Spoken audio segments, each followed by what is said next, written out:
వస్తున్న దారిలో మేము కాలేజ్ ముగించుకుని వెళ్తూ ఉంటే అక్కడ ఒక యవనస్తుడు మా స్నేహితుడు లాంటి వాడు నిలబడి ఉన్నాడు. వర్షం పడుతుంది.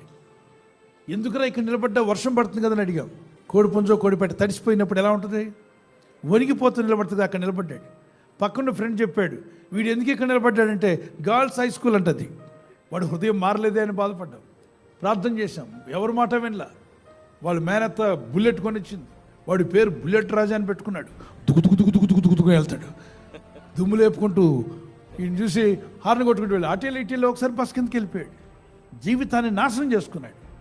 మీ పిల్లలకు బైకులు కొనిచ్చే ముందు భక్తినివ్వండి. వాళ్ళకి భక్తిపరుడైతే వాడికి బైక్ ఇచ్చినా భద్రంగా ఇంటికి వస్తాడు, బతుకును కాపాడుకుంటాడు, ఇతరులకు మేలు చేస్తాడు. భక్తిని ఇవ్వకుండా బైక్ని ఇచ్చామనుకో బతుకు బస్టాండ్ చేసుకుంటాడు, అసలు బతుకునే ముగించుకొని వెళ్ళిపోయే అవకాశం ఉంది. దేవుని బిడ్డలారా, పిల్లలకు భక్తినివ్వండి.